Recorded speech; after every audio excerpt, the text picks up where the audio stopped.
আল্লাহর কাছে শুকরিয়া আদায় করো, আল্লাহ তোমাদের বাঁচাইছে, আল্লাহর কাছে লাখো শুকরিয়া আদায় করো, আল্লাহ শাহী দরবার।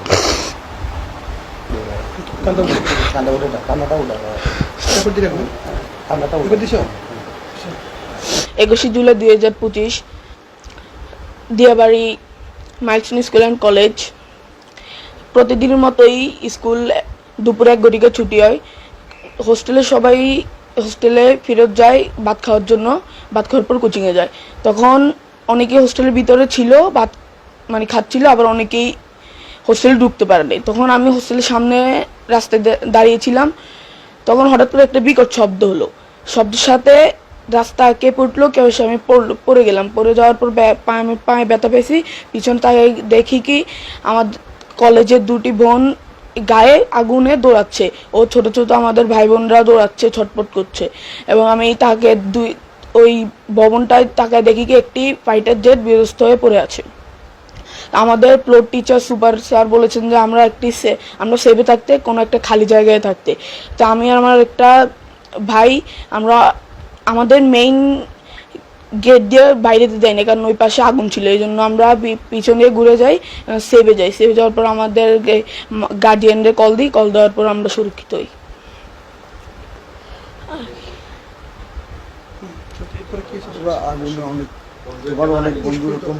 তখন আমি দিয়াবাড়ি থেকে আজমপুরে এসে বাস উঠি, বাস আমি নোয়াখালী এসে পৌঁছাই। তখন আমি বাসে এসে একটা খবর দেখি যে আমার একটা বন্ধু উকিয়া চেইং মার্মা এরিকসন মারা গিয়েছে। আমি প্রচুর কি বলবো, বলার ভাষা নেই আমার মুখে।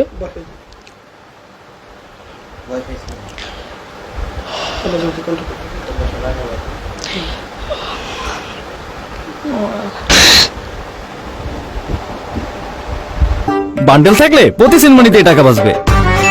বিকাশ সেনমানি বান্ডেল কিনে জিতুন প্রতি লেনদেনে।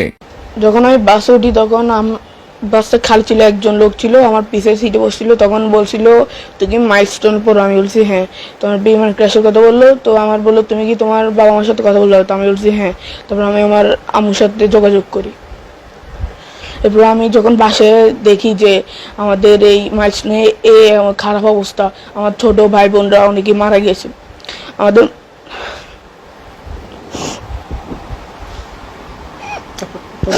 বাবার সাথে কথা হয়েছিল কখন?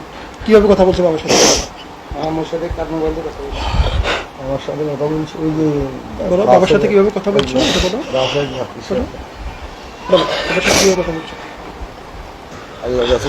আল্লাহ তাআলার কাছে আমার অনেক শুকরিয়া, আমি সুস্থভাবে মাইলস্টোন স্কুল অ্যান্ড কলেজ থেকে নোয়াখালী পৌঁছেছি। আমাদের নিরাপত্তা চাই, যেন ফাইটার জেটগুলা এই শহর অঞ্চলে না চালিয়ে সামুদ্রিক অঞ্চলে চালায়। আমার ছেলে উত্তরা মাইলস্টোনে পড়ে। কালকে ওই যখন আমারে বলছিল যে আম্মু আমাদের স্কুলে বিমান বিধ্বস্ত হয়েছে, তখন আমার বুকটাকে ফুটছিল। আমি ওকে জিজ্ঞাসা করছি তুমি কোথায় আছো? ও আমারে বলতেছে আম্মু আমি সেভে আছি। পরে একটু পরে ও আবার আমারে ফোন দিছে, যে বলতেছে আম্মু আমি মেট্রো রেলে আছি, এখন কি করব? আমি বলছি তুমি কার নাম্বার থেকে আমার কল দিছো? ওর নাম্বারে বিকাশ থাকলে আমার বলো, আমি টাকা পাঠাই দিতে, তুমি নোয়াখালী চলে আসো। এরপর ওর একটা বড় ভাই ওরে হেল্প করছে, ও যে ওরে আজমপুরের গাড়িতে উঠে দিয়েছে, ও নোয়াখালী চলে আসছে। আমি আল্লাহর দরবারে লাখ লাখ শুকরিয়া, আমার ছেলে যেন আমার বুকে ফিরে আসছে। না জানি কত মায়ের বুক খালি হয়েছে, সবাই তার না জানি কত মায়ের বুক খালি হয়েছে, আল্লাহ ভালো জানে। আমি সবার জন্য দোয়া কামনা করি, সবাই যেন সুস্থভাবে বাসায় ফিরে যায়, এবং যারা মারা গেছে সবাই যেন বেহেশত নসিব হয়। ম্যাম অনেকগুলো মারা গেছে, এবং আয়া সবাই যেন বেহেশত নসিব হয়। যারা আছে তাদের সুস্বাস্থ্য কামনা করি। হাসপাতালে যারা আহত আছে তাদের সুস্বাস্থ্য কামনা করি, যারা যেন তাড়াতাড়ি নিজ বাসায় ফিরে যেতে পারে। বান্ডেল থাকলে প্রতি সেনমানিতে টাকা বাঁচবে। বিকাশ সেনমানি বান্ডেল কিনে জিতুন প্রতি লেনদেনে। আমি বাবা হিসেবে আল্লাহর দরবারে লাখো কোটি শুকরিয়া আদায় করি, কেননা আমার ছেলে অক্ষয় অবস্থা আমার মাঝে ফিরে আসতে পেরেছে। পাশাপাশি যে স্টুডেন্টরা আমার ছেলের বন্ধু অথবা স্কুলের সিনিয়র ভাইরা এবং যারা হত হয়েছেন, নিহত হয়েছেন, যারা নিহত তাদের রুহের মাগফিরাত কামনা করি। আর যারা আহত অবস্থায় এখন হাসপাতালে চিকিৎসাধীন আছেন তাদের চিকিৎসা যেন দ্রুতভাবে সরকার ব্যবস্থা গ্রহণ করেন এবং সুচিকিৎসার মাধ্যমে যেন তারা তাদের মা বাবার, আমার ছেলের মতো যেন তারা তাদের মা বাবার কোলে যেতে পারে এই বলবো। আর যেহেতু গতকালকে 19 তারিখ ছিলেন, আমি চৌমানি পৌরসভার মসজিদে জোহর নামাজ পড়ার জন্য ঢুকছি। নামাজ শেষ করে আমি কি কারণে জানি আমার মোবাইলটা হাতে নিয়ে একটু করে দিলাম, আর দেখলাম যে ঢাকা উত্তরা মাইলস্টোনে একটা বিমান বিধ্বস্ত হচ্ছে। সাথে সাথে আমি একটু বিচলিত হয়ে যাই। সাথে সাথে আমি কি করব, একটু নিজেকে সামলাতে পারছি না। আমি আমার হিতাকাঙ্ক্ষী, আমার রাজনৈতিক সহকর্মী, বিশেষ করে শাহ আব্দুল্লাহ আল বাকি ভাই, আমাদের মেয়া ফয়সল ভাই, আমাদের পার্টেক্স গ্রুপের চেয়ারম্যান, আমাদের সভাপতি রাসেল ভাইয়ের সাথে যোগাযোগ করি, ওনাদের থেকে হেল্প চাই। ওনারা আমাকে সান্ত্বনা দেয়, বলে একটু সান্ত্বনা থাকো, সবার সাথে যোগাযোগের ব্যবস্থা করো। তো সাথে সাথে আমি আমার ছেলের ফরম টিচারের সাথে, আলম স্যারের সাথে যোগাযোগ করতে চেষ্টা করি, হোস্টেল সুপারের সাথে যোগাযোগ করতে চেষ্টা করি, ক্লাস টিচার টিভি স্যারের সাথে যোগাযোগ করতে চেষ্টা করি। অনেক পরে, কিছুক্ষণ পরে আমার ওয়াইফ আমার বাসা থেকে ফোন করে বলে, আমি নীরবের সাথে একটু আগে কথা বলছি, নীরব সুস্থ আছে, আপনি টেনশন করবেন না। নীরবে ওরা শিক্ষকেরা সব স্টুডেন্টদেরকে একটা হল রুমে সবাইকে রাখছে, আপনি চিন্তা করবেন না। তাৎক্ষণিক আমি পরে সান্ত্বনা একটু পাই, নিজেকে একটু ধৈর্য সহকারে ধরি। আমার এক বন্ধু আছে ইঞ্জিনিয়ার নিজাম, এরে ফোন করি। আমাদের সাবেক জিএস আবুল কালাম রতন, হেও ঢাকা উত্তরে আছে, একে ফোন করি। এরপর আমার এক বাতিজা আছে রানা, হেও আমারে ফোন করে। এভাবে আমার অনেক অলিক্সার আমাকে প্রতিনিধিকে ফোন করতেছে, খোঁজখবর নিতেছে। ফোনের ভিতরে আমি তো বিচলিত, ছেলে সুরক্ষিত আছে ঠিক আছে, কিন্তু কথা তো বলতে পারতেছি না। এরপর বিকাল 5টা নাগাদ ছেলের সাথে যোগাযোগ করতে পারতেছি না। 5টা বাজে আমি মোটামুটি নিশ্চিত হয়েছি যে ছেলে সুস্থ আছেন।